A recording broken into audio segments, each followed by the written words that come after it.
মুখ্যমন্ত্রী শুভেন্দু অধিকারী বিধানসভায় দাঁড়িয়ে যে কালীচরণ বন্দ্যোপাধ্যায়কে নিশানা করেন, গতকাল গ্রেফতার করা হয়েছে কালীচরণ বন্দ্যোপাধ্যায়কে। কিন্তু কে এই কালীচরণ বন্দ্যোপাধ্যায়? এই কালীচরণ বন্দ্যোপাধ্যায় ফিরহাদ হাকিম মেয়র থাকাকালীন তার ওএসডি বা অফিসার অন স্পেশাল ডিউটি ছিলেন। সূত্রের খবর 2003 সালে রেভিনিউ সার্ভিসেসে যোগ দেন কালীচরণ বন্দ্যোপাধ্যায়। 2006 সালে WBCS এক্সিকিউটিভ পরীক্ষায় দ্বিতীয় হন তিনি। পুলিশের নিয়োগ পরীক্ষায় প্রথম হন। 2008 সালে পুলিশের চাকরিতেও যোগ দেন। পরে 2009 সালে মিউনিসিপ্যাল সার্ভিস কমিশনের ডেপুটি ম্যানেজারের পরীক্ষায় প্রথম হন। তারপর যোগ দেন কলকাতা পুরসভার 9 নম্বর বোরোতে। সেই সময় এই বোরোর চেয়ারম্যান ছিলেন ফিরহাদ হাকিম। পুরসভা সূত্রে খবর, ফিরহাদ হাকিম মেয়র হওয়ার পর ওএসডি হিসেবে তার সব কাজ সামলাতেন কালীচরণ বন্দ্যোপাধ্যায়। তার হাতে ছিল প্রচুর ক্ষমতা। মেয়রের কাছে পৌঁছতে গেলে কালীবাবু হয়েই যেতে হতো সবাইকে। গতকালই আমরা দেখেছিলাম মুখ্যমন্ত্রী শুভেন্দু অধিকারীর হুঁশিয়ারি, আর তারপরে তারাতলা কাণ্ডে গ্রেফতার প্রাক্তন মেয়রের ওএসডি। তারাতলা কাণ্ডে গ্রেফতার প্রাক্তন মেয়রের ওএসডি কালীচরণ বন্দ্যোপাধ্যায়। কালীচরণ বন্দ্যোপাধ্যায় বর্তমানে পুরসভায় এমপি ল্যাডের ম্যানেজার ও কন্ট্রোলিং অফিসার। তারাতলা কাণ্ডে গঠিত এসআইটির হাতে গ্রেফতার কালীচরণ বন্দ্যোপাধ্যায়। ফিরহাদ হাকিম মেয়র হওয়ার পর ওএসডি হয়ে তার সব কাজ সামলাতেন কালীচরণ বন্দ্যোপাধ্যায়। তারাতলা বিপর্যয়ে কালীচরণ বন্দ্যোপাধ্যায়কে গ্রেফতার করেছে পুলিশ। কেএমসিতে কি হয়েছে জানি, কালীকে তুললে সব বেরিয়ে যাবে। এই কালী ক্যামাক স্ট্রিটের নিয়োগ বাইপাসের পাশে তৃণমূল ভবন বানাচ্ছে 200 কোটি টাকা দিয়ে। মুখ্যমন্ত্রী শুভেন্দু অধিকারী এভাবেই গতকাল হুঁশিয়ারি দিয়েছিলেন। তারপরই গ্রেফতার প্রাক্তন মেয়রের ওএসডি কালীচরণ বন্দ্যোপাধ্যায়।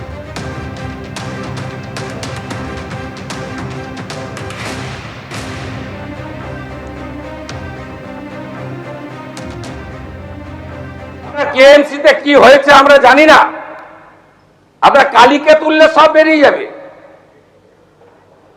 কলকাতা কর্পোরেশনে কালী না বললে কোনো প্ল্যান হয় না। আর Kali appointed by Camac street সবাই জানে। আর এই কালী বাইপাসের পাশে আপনাদের তৃণমূল ভবন বানাচ্ছে 200 কোটি টাকা দিয়ে। আর এখান থেকে টাকাটা তুলে ঘরে পাঠায়। আমরা সব জানি, সব বের করেছি। আমরা এফআইআর হয়েছে, আরো ব্যবস্থা নিচ্ছি।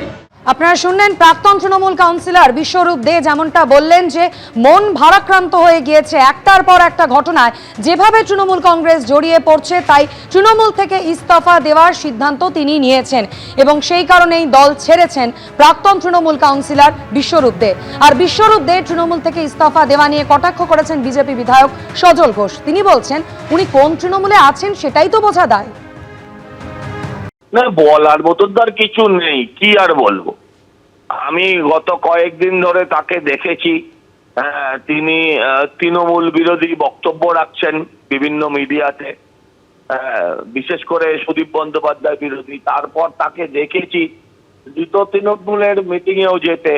কালকে দেখেছি, পরশুদিন ছিলেন বেঈমান, কালকে দেখেছি আমরা বেঈমান নয় সেই মিটিং এ যেতে। কালকে রাত্রে সব বিভাগী হয়ে গেছেন, সন্ন্যাসী হয়ে গেছেন, আমি আর নেই বলে দিয়েছেন। সেটাও দেখছি। দেখা ছাড়া এই মুহূর্তে এগুলোর ক্ষেত্রে আমাদের কি করণীয় আছে? এটা ওদের ঘরের সমস্যা, ওরা সামলাক, এর সঙ্গে তো বিজেপির কোনো সম্পর্ক নেই।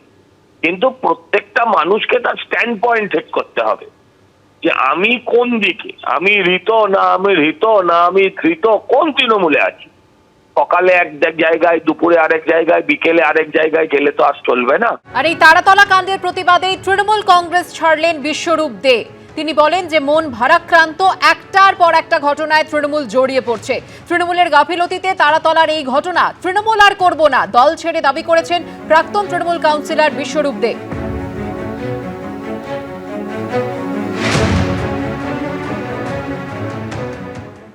আজকে সত্যি ভারাক্রান্ত।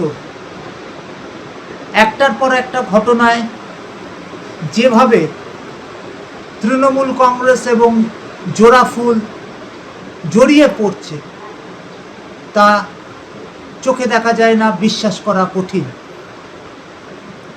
তারাতলায় গত প্রায় 48 ঘন্টায় যা ঘটল তা অত্যন্ত দুর্ভাগ্যজনক বললে কম বলা হবে, নিন্দনীয়। আমি যে দলের তৃণমূল কংগ্রেসের প্রতিনিধিত্ব করেছি কলকাতা পৌরসভায়, সেই দলের গাফিলতিতে আজকে বিধানসভায় মাননীয় মুখ্যমন্ত্রী বলেছেন যে তৎকালীন মহানাগরিক স্বাক্ষর করেছেন যে প্ল্যান অর্থাৎ নকশা মঞ্জুর হয়েছে তা ত্রুটিপূর্ণ এবং যার ফলে এতগুলো নিরীহ মানুষ প্রাণ হারালো। এ ব্যথা সহ্য করা যায় না। আমি তাই সিদ্ধান্ত নিচ্ছি যে তৃণমূল কংগ্রেস আর করা যাবে না, আর করবও না। তারাতলার নির্মীয়মান গোডাউন ভেঙে মৃতের সংখ্যা বেড়ে 15। এসএসকেএমে ভর্তি গুরুতর আহত একজনের মৃত্যু হয়েছে। তারাতলার নির্মীয়মান গোডাউন থেকে আরও 3 জনের মৃতদেহ উদ্ধার হয়েছে। প্রায় 2 দিন পার হতে চলল এই বিপর্যয়ের ঘটনার পর। উদ্ধার কাজ এখনো চলছে, নতুন প্রযুক্তির ব্যবহার করা হচ্ছে। এখনো ধ্বংসস্তূপের মধ্যে প্রাণের খোঁজ করছেন উদ্ধারকারীরা। অন্যদিকে চিকিৎসকরা ক্রমাগত লড়াই চালিয়ে যাচ্ছেন এসএসকেএম হাসপাতালে যে সমস্ত আহতরা ভর্তি রয়েছেন তাদের প্রাণ বাঁচাতে। এই মুহূর্তে আমাদের 2 প্রতিনিধি রয়েছেন আমাদের সঙ্গে, সরাসরি তাদের কাছে চলে যাব। ঐশী মুখোপাধ্যায় এবং সন্দীপ সরকার। আমি শুরুতেই চলে যাব ঐশীর কাছে। ঐশী,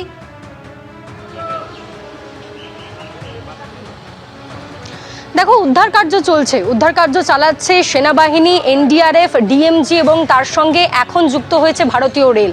গতকাল সন্ধ্যেই তারা এসে পৌঁছেছেন। গতকাল কাজ শুরু না করলেও আজকের থেকে তারা কাজ শুরু করছেন। অক্সি কাটার, প্লাজমা কাটার, এই সমস্ত যন্ত্রপাতি তারা নিয়ে এসেছেন এবং সেগুলোর মাধ্যমে কিন্তু এই যে লোহার বিম দেখতে পাচ্ছ সেগুলোর যে কাটার কাজ সেগুলো শুরু হবে। এবং তার সঙ্গে তোমায় জানিয়ে রাখি, যেহেতু প্রত্যক্ষদর্শীরা এবং আশেপাশের কারখানার শ্রমিকরা জানিয়েছিলেন যে এখানে কিন্তু আরও অনেকে চাপা পড়ে থাকতে পারে, তাই উদ্ধার কার্য কিন্তু থেমে যায়নি। উদ্ধার কার্য কিন্তু লাগাতার চলছে এই 2 দিন ধরে। গতকাল আমরা দেখেছিলাম দুর্যোগের কারণে 2 থেকে 3 ঘন্টা সেই উদ্ধার কাজে ভাটা পড়েছিল, ব্যাহত হয়েছিল উদ্ধার কার্য। সে কারণেই কিন্তু আজকে আকাশ মেঘলা থাকার কারণে অত্যন্ত সকালবেলাতেই শুরু করা হয়েছে উদ্ধার কার্য, যাতে কোনো রকম দেরি না হয়ে যায়। বৃষ্টিপাত হলে, দুর্যোগ নেমে এলে সেক্ষেত্রে এই বিপর্যয় স্থলে কাজ করা সম্ভব হয় না। সে কারণেই কিন্তু সকাল সকাল প্রত্যেকেই নেমে পড়েছেন এবং এনডিআরএফ এর টিম থেকে শুরু করে ভারতীয় রেল এবং তার সঙ্গে সেনাবাহিনী প্রত্যেকে হাতে হাত লাগিয়ে কিন্তু সেই উদ্ধার কার্য সম্পন্ন করছেন। তোমায় যেমনটা বললাম যে অত্যাধুনিক যে সমস্ত যন্ত্রপাতি গতকাল থেকেই ব্যবহার করা হচ্ছিল, সেক্ষেত্রে কিন্তু দেখা গিয়েছিল যে সয়েল পেনিট্রেটিং মেশিন আনা হয়েছে, যেই রাডারের মধ্যে দিয়ে লোকেট করা পসিবল হচ্ছিল যে কোথায় কে আটকে রয়েছেন। গতকাল যে 4 জনকে লোকেট করা পসিবল হয়েছিল তাদের প্রত্যেককেই বের করে আনা সম্ভব হয়েছে, কিন্তু তার পরবর্তী সময়ে আর কেউ রয়েছেন কিনা তা কিন্তু এই স্ক্যানিং মেশিনের মাধ্যমেই দেখার চেষ্টা করছেন এনডিআরএফ এর যারা আধিকারিকরা রয়েছেন, কর্মীরা রয়েছেন। তারা কিন্তু সেখানে যদি কোনো প্রাণের সন্ধান বা হদিশ পান বা কোনো রকম সিগন্যাল মেলে, গতকাল পর্যন্ত এনডিআরএফ এর একজন অফিসিয়াল আমাদের জানিয়েছিলেন যে ফোনের সিগন্যাল আমরা ট্রেস করছি, ফোনের সিগন্যাল পাওয়া গেলেও সেক্ষেত্রে কিন্তু অনেক সাহায্য হচ্ছে। তবে আজকে ঠিক সেই সমস্ত পরিকল্পনা মাফিকই তারা কাজ করে চলেছেন এবং যদি কেউ ভেতরে আটকে গিয়ে থাকে তাদেরকে জীবিত অবস্থায় বের করে আনা গতকালের লক্ষ্য যেমন ছিল, আজও তাই লক্ষ্য। তাই যেভাবে তাদেরকে যাতে তাদেরকে জীবিত অবস্থায় উদ্ধার করা যায় এবং উদ্ধার করার পরেই প্রাথমিকভাবে যে চিকিৎসা তাদেরকে দেওয়ার পরে তাদেরকে দ্রুততার সঙ্গে হাসপাতালে পাঠানোর যে ব্যবস্থা সেটা করা তাদের পক্ষেই কিন্তু এখন এই মুহূর্তে অত্যন্ত গুরুত্বপূর্ণ লক্ষ্য। তবে তুমি জানো যে গতকালকেই কিন্তু যাদেরকে উদ্ধার করা হয়েছে এবং আজকে ভোররাতে যাদেরকে উদ্ধার করা হয়েছে তাদের শারীরিক অবস্থা সঙ্গীন ছিল, পরবর্তীতে হাসপাতালে নিয়ে গেলে তাদেরকে মৃত বলে ঘোষণা করা হয়। অর্থাৎ 2 দিন ধরে চাপা পড়ে থাকার পরে ভিতরে যারা রয়েছেন বলে মনে করা হচ্ছে তাদের অবস্থা ঠিক কীরকম সে বিষয়ে তো আন্দাজি করা যায়, তবে এখনো পর্যন্ত ভেতরে অনেকে চাপা পড়ে থাকতে পারেন। সে কারণেই কিন্তু উদ্ধার কার্য চালানো হচ্ছে এবং এই মুহূর্তেই কিন্তু অক্সিকাটার দিয়ে লোহার বিম কাটা হবে এমনটা সিদ্ধান্ত হয়নি। তবে ভিতরের যা পরিস্থিতি সেগুলোকে পর্যবেক্ষণ করে ভিতরে কোনো প্রাণ রয়ে গিয়েছে কিনা সেই সমস্ত বিষয় পর্যবেক্ষণ করার পরেই কিন্তু এই জায়গা পরিষ্কার করা এবং তার ভেতরে খুঁড়ে এবং ওপর থেকে যে কংক্রিটের স্ট্রাকচার রয়েছে সেগুলো সরানোর ব্যবস্থা করা হবে। কারণ ভেতরে যদি কেউ থেকে থাকেন তাদের প্রাণ জীবিত অবস্থা তাদেরকে বের করে আনা, এটা সুনিশ্চিত করা তাদের একদিকে লক্ষ্য, অন্যদিকে কিন্তু তাদের লক্ষ্য যে সম্পূর্ণ এলাকায় যেন আর কেউ পড়ে না থাকেন। তার সঙ্গে তোমায় জানিয়ে রাখি যে তদন্ত কিন্তু চলছে। গতকালকেই কিন্তু ফরেন্সিকের টিম এসে এখানে নমুনা সংগ্রহ করে গিয়েছে এবং তারপরে কিন্তু আজকে এনডিআরএফ এর যারা অফিসিয়ালসরা রয়েছেন, উচ্চপদস্থ আধিকারিকরা রয়েছেন, তারাও কিন্তু ঘটনাস্থলে রয়েছেন সম্পূর্ণ বিষয়টা পর্যবেক্ষণ করে আজকের প্ল্যান অফ অ্যাকশন সাজিয়ে তারা কাজ করছেন। গতকাল দুর্যোগের কারণে 2 থেকে 3 ঘন্টা কাজ ব্যাহত হয়েছিল, সে কারণেই যে আজকেও আকাশ মেঘলা এবং সে কারণে বৃষ্টি যদি হয় তাহলে কাজ আটকে যেতে পারে। তাই তারা সমস্ত দিক পর্যবেক্ষণ করে আলোচনা করে পরামর্শ করে করে একত্রিত হয়ে কাজ করছেন।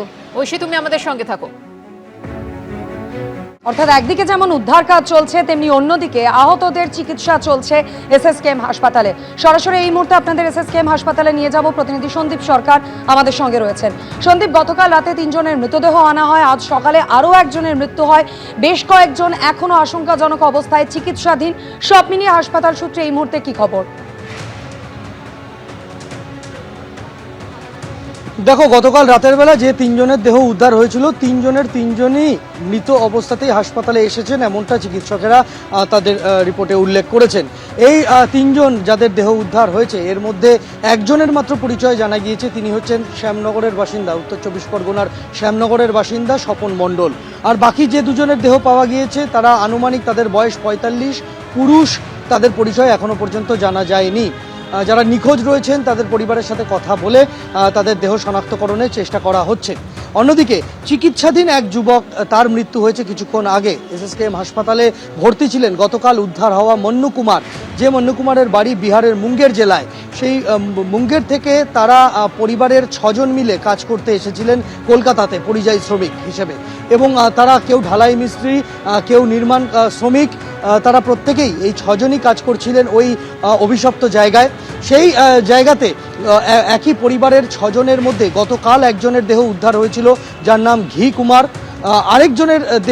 আরেকজনের মৃত্যু হলো আজকে, যার নাম মন্নু কুমার। একই পরিবারের 2 ভাই।